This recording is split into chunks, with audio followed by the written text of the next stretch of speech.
ప్రసాదాలు తీసుకోవడానికి సౌకర్యములు కల్పించబడినవి. కావున భక్తులు ap.ac.gov.in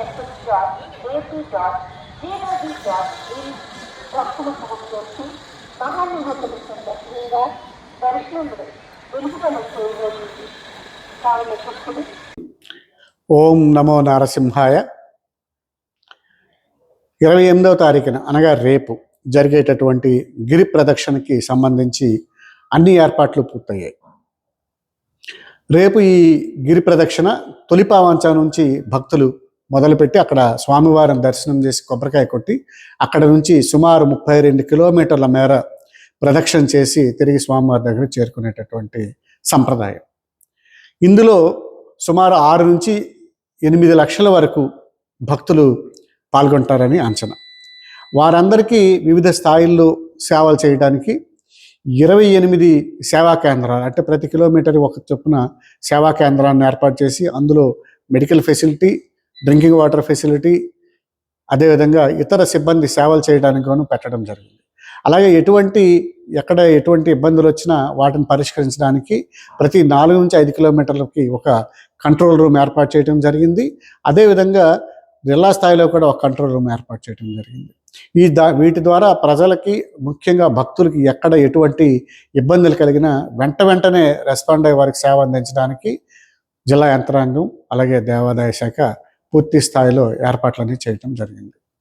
అయితే ఇక్కడ గుర్తించాల్సింది ఏంటంటే, మనం ఈ ట్రాఫిక్ వరకు సంబంధించి జిల్లా యంత్రాంగం ఇప్పటికే చాలా సూచనలు, పోలీసు వారి సూచనలు ఏవైతే చేశారో వాటి వరకు సంబంధించి భక్తులు, ప్రజలందరూ కూడా ఆ సూచనలన్నీ పాటించి జిల్లా యంత్రాంగానికి సహకరించాల్సిందిగా ఈ సందర్భంగా అందరికి కూడా మనవి చేయటం జరుగుతుంది. శ్రీకాకుళం, విజయనగరం నుంచి వచ్చే వాళ్ళకి, అదేవిధంగా అటు అనకాపల్లి అటు నుంచి వచ్చే వాళ్ళకి, అలాగే సిటీలో తిరిగే వాళ్ళకి ముఖ్యంగా చాలా సూచనలు ఇప్పటికే పోలీసు వారు, జిల్లా యంత్రాంగం చేశారు. దయచేసి రేపు ఆ సూచనలన్నీ పాటించి సహకరించినట్లయితే వారికి ఇబ్బందులు ఎటువంటివి లేకుండా ఉంటాయని చెప్పి ఈ సందర్భంగా మనవి చేస్తున్నాం. అలాగే భక్తులందరికీ అందరూ తొలిపావంచ వరకు వచ్చేటటువంటి అవసరం లేకుండా 4 నమూనా ఆలయాలను కూడా పెట్టడం జరుగుతుంది. అది ఒకటి మన సెకండ్ ఘాట్ రోడ్డు, అంటే హనుమంతవాక నుంచి మన సింహాచలం వచ్చే దారిలో సెకండ్ ఘాట్ రోడ్డు ఉంది. సెకండ్ ఘాట్ రోడ్డు దగ్గర, అదేవిధంగా అదే రూట్లో మన సూర్యనారాయణ స్వామి విగ్రహం దగ్గర, అలాగే సీతమ్మ దారిలో అల్లూరి సీతారామరాజు యొక్క విగ్రహం దగ్గరలో, అలాగే గోపాలపట్నం దగ్గర బంకు దగ్గర కూడా నమూనా ఆలయాన్ని పెట్టాం. భక్తులు తొలిపావంచ వరకు రానక్కర్లేకుండా అక్కడే వారి స్వామివారిని దర్శనం చేసుకుని కొబ్బరికాయ కొట్టి వారి యొక్క గిరి ప్రదక్షిణ కార్యక్రమాన్ని పూర్తిగా చేసుకునే ఏర్పాట్లు చేయడం జరుగుతుంది. కాబట్టి భక్తులు ఈ సౌకర్యాన్ని అందరూ వినియోగించుకోవాల్సిందిగా అందరికి కూడా ఈ సందర్భంగా మనం చేస్తున్నాం. అదేవిధంగా ఎవరైతే దర్శనాలకు వచ్చినటువంటి వాళ్ళు గిరి ప్రదక్షిణ పూర్తయిన తర్వాత వెనక్కి వెళ్ళే వారికి రవాణా సౌకర్యాలను కూడా ఎక్కడికక్కడ టెంపరీ బస్ స్టాండ్లు కూడా ఏర్పాటు చేసి అక్కడి నుంచి దూర ప్రాంతాలకి బస్సులు ఆపరేట్ చేయడం కూడా జరుగుతుంది. కాబట్టి ఏపీఎస్ఆర్టీసీ ద్వారా ఇది జరుగుతుంది. కాబట్టి ఈ సౌకర్యాన్ని కూడా భక్తులందరూ కూడా వినియోగించుకోవచ్చు. సుమారుగా 53 ప్రదేశాల్లో పార్కింగ్ ఏరియాస్ కూడా పెట్టాం. కాబట్టి భక్తులందరూ అక్కడ పార్కింగ్కి వారి యొక్క వాహనాలన్నిటికీ నిలిపి వాళ్ళు దర్శనానికి వెళ్ళొచ్చు. అదేవిధంగా కొండ మీద నుంచి కొండకు దిగువకు రావడానికి సుమారు 50 ఆర్టీసీ బస్సులను కూడా పెట్టాం. కాబట్టి ఆర్టీసీ బస్సుల్లో కూడా అందరూ ఈ సదుపాయాన్ని వినియోగించుకోవచ్చు.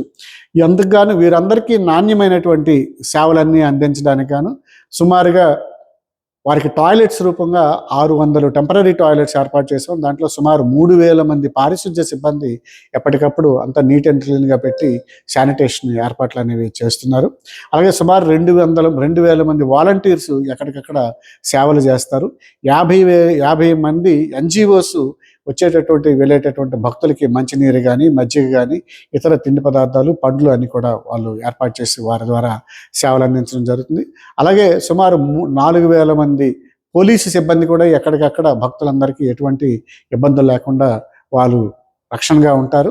అలాగే సుమారు 1500 నుంచి 2000 మంది దేవాదాయ శాఖ, అదేవిధంగా మన జిల్లా యంత్రాంగం నుంచి సిబ్బంది కూడా వచ్చినటువంటి భక్తులందరికీ వివిధ రూపాల్లో సేవలన్నీ అందించే ఏర్పాటు చేయడం జరిగింది. కాబట్టి రేపు వచ్చినటువంటి భక్తులు ఎవరైతే ఉన్నారో వారందరూ కూడా రేపు ఉదయం నుంచే దర్శనాలు చేసుకుని రేపు రాత్రి లోపుగా వాళ్ళందరూ, లేదా ఎల్లుండి ఉదయం లోపుగా వారందరూ కూడా పూర్తిగా స్వామివారి ప్రదక్షిణతో పాటు స్వామివారి దర్శనాలకు కూడా ఏర్పాటు చేయడం జరిగింది. కాబట్టి భక్తులు నిశ్చింతగా ప్రశాంతంగా వచ్చి వాళ్ళందరూ దర్శనాలు చేసుకుని వెనక్కి వెళ్ళే సౌకర్యాలన్నీ ఏర్పాటు చేసాం. వాటిని వినియోగించుకోవాల్సిందిగా అందరికీ కోరడం అవుతుంది.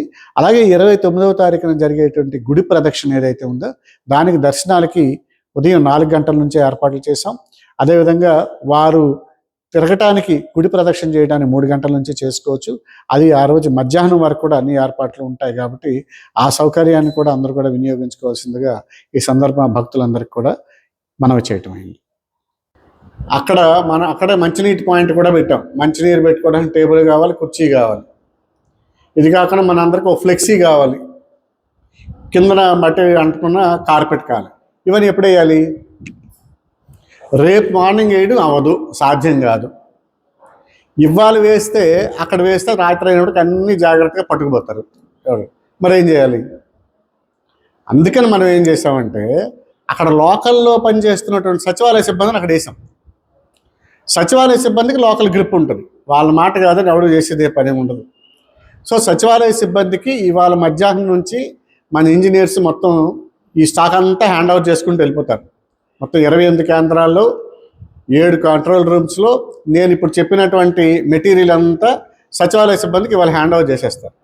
సచివాలయ సిబ్బంది నైట్ వరకు ఉండి అక్కడ మన డ్యూటీస్ ఎవరికేస్తారో వాళ్ళు కూర్చునేటట్టు చేస్తూ, అక్కడ ఏదైనా ఇబ్బంది ఉంటే వాళ్ళు లోకల్లో ఒకవేళ సెక్యూర్ చేసి పక్కన పెట్టాలి. నైట్కి వెళ్ళిపోయి ఉదయం వస్తాం, మరి ఎందుకు ఉదయం 5 గంటలకు వస్తామని అన్నారు.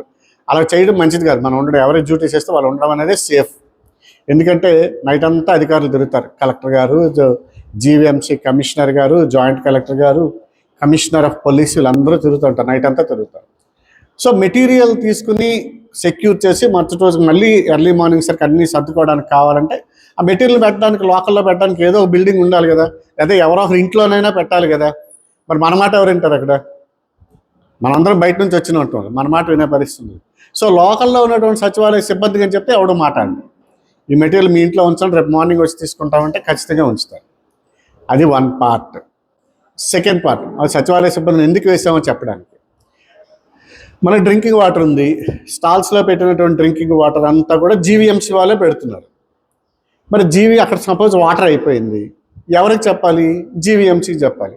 ఆ సచివాలయ సిబ్బంది అనేవాడు జీవీఎంసీ ప్రతినిధి, వాడు అక్కడ చూసుకుంటాడు. వాటర్ అయిపోయింది వెంటనే కంట్రోల్ రూమ్లో పలానా దగ్గర వాటర్ అయిపోయిందని కంట్రోల్ రూమ్ చెప్తాడు. లేదు పక్కన ఉన్నటువంటి దగ్గరలో ఉన్నటువంటి టాయిలెట్కి వాటర్ అయిపోయింది, ఇమ్మీడియట్గా ఈయన టాయిలెట్స్ కూడా మనం ఏర్పాటు చేశాం, కానీ టాయిలెట్కి కావాల్సినటువంటి శానిటేషన్ సిబ్బంది, టాయిలెట్స్ మెయింటైన్ చేయడానికి కావాల్సిన రన్నింగ్ వాటర్ ఏర్పాటు చేసింది జీవీఎంసీ వాళ్ళే. సో మళ్ళీ జీవీఎంసీతో మనం టైఅప్ చేసుకోవాలి. సో జీవీఎంసీతో మాట్లాడాలంటే మళ్ళీ జీవీఎంసీ ప్రతినిధి ఇక్కడ ఉండాలి. అందుకని జీవీఎంసీ నుంచి వీళ్ళందరూ కూడా జీవీఎంసీ ప్రతినిధులే. సచివాలయ సిబ్బంది అంటే జీవీఎంసీ కంట్రోల్లో పనిచేస్తున్నారు, వాళ్ళని తీసుకొచ్చి పెట్టాం. సో వాళ్ళు ఈ విధమైనటువంటి మనతో కలిపి coordinate, this is all one team. నాది మీది కాదు, మనం అందరం కూడా సచివాలయ సిబ్బంది కానివ్వండి, మనం కానివ్వండి, మెడికల్ సిబ్బంది కానివ్వండి, అక్కడ పెట్టినటువంటి సెక్యూరిటీ గార్డు కానివ్వండి, అక్కడ సేవకు ఏర్పాటు చేసినటువంటి వాలంటీర్స్ కానివ్వండి, ఇదంతా ఒకటే టీం. మనమంతా ఒకే మాట, ఒకే సిబ్బంది కింద, ఒకే దీని కింద టీం కింద పనిచేస్తాం. సో వాళ్ళని సచివాలయ సిబ్బందిని వేసాం. ఫస్ట్ వేసింది దేవాదాయ శాఖ సిబ్బంది, 2 సచివాలయ సిబ్బంది. 3వ వాళ్ళని ఎవరిని వేసాం? ప్రతి ఈ సేవా కేంద్రంలో మెడికల్ క్యాంప్ పెట్టాం. మెడికల్ సిబ్బంది ఉంటారు అక్కడ. వాళ్ళు ఈ వచ్చినటువంటి భక్తులకి ఏమైనా మెడికల్ రిలేటెడ్ ఇష్యూస్ వస్తే వెంటనే ఫస్ట్ ఎయిడ్ ట్రీట్మెంట్ వాళ్ళు చేస్తారు. మెడికల్ సిబ్బంది అయిపోయారు. ఈ 3 కాకుండా ఇంకా మరొకిద్దరిని పెట్టాం. డ్రింకింగ్ వాటర్కి వాళ్ళ సైడ్ నుంచి జీవీఎంసీ నుంచి ప్రతినిధి ఉంటారు, డ్రింకింగ్ వాటర్ సర్వ్ చేస్తారు, వారు ఉంటారు. అలాగే అంతేకాకుండా వచ్చినటువంటి భక్తులకి ఏదైనా సేవలు చేయడానికి, వాళ్ళకి ఇబ్బంది అయితే కూర్చోబెట్టడానికి, కాస్త మంచినీళ్ళు, కాస్త ఉపశమనం కలిగించడానికి మన వాలంటీర్స్ కూడా ఉంటారు. ప్రతి దగ్గర అవసరాన్ని బట్టి ఇద్దరు లేదా ముగ్గురు లేదా నలుగురు, కొన్ని దగ్గర ఎక్కువ అవసరం ఉంటుందంటే నలుగురు ఐదుగురు కూడా వేయటం జరిగింది. మన వాలంటీర్స్ అందరు కూడా అక్కడ ఉంటారు. వీరే కాకుండా ఇంత చేసిన తర్వాత ఆ క్యాంప్కి ఒక సెక్యూరిటీ ఉండాలి కాబట్టి మనం సెక్యూరిటీ గార్డును కూడా పెట్టాం. సెక్యూరిటీ గార్డు ఉంటాడు అక్కడ. వీరు మన దగ్గర ఉన్నటువంటి సిబ్బంది. ఆ ప్రతి సేవా కేంద్రంలో ఈ సిబ్బంది షిఫ్ట్ల వారీగా ఉంటారు. ఎవరెవరు ఉంటారు? దేవాదాయ శాఖ సిబ్బంది, 2 సచివాలయ సిబ్బంది, 3 మెడికల్ సిబ్బంది, 4 జీవీఎంసీ నుంచి నీటిని సరఫరా చేసే సిబ్బంది, నీటిని ఇస్తారన్నమాట, పంచుతారు, నీటి పంచిన సిబ్బంది, అలాగే మన వాలంటీర్సు, అదేవిధంగా సెక్యూరిటీ గార్డు. వీళ్ళందరూ దీంట్లో ఉంటారు, శిబిరాల్లో ఉంటారు, సేవా కేంద్రం శిబిరాల్లో ఉంటారు. వీటికి మనం ఏర్పాటు చేసినటువంటి ఇప్పుడు నేను చెప్పినట్టు బెంచీలు, కుర్చీలు, అదేవిధంగా పబ్లిక్ అడ్రసింగ్ సిస్టమ్, ప్రతి సెంటర్లో పబ్లిక్ అడ్రసింగ్ సిస్టమ్, అలాగే ఫ్లెక్స్ మనది తెలియజేయడానికి. ఇది సేవా కేంద్రం పేరేంటి?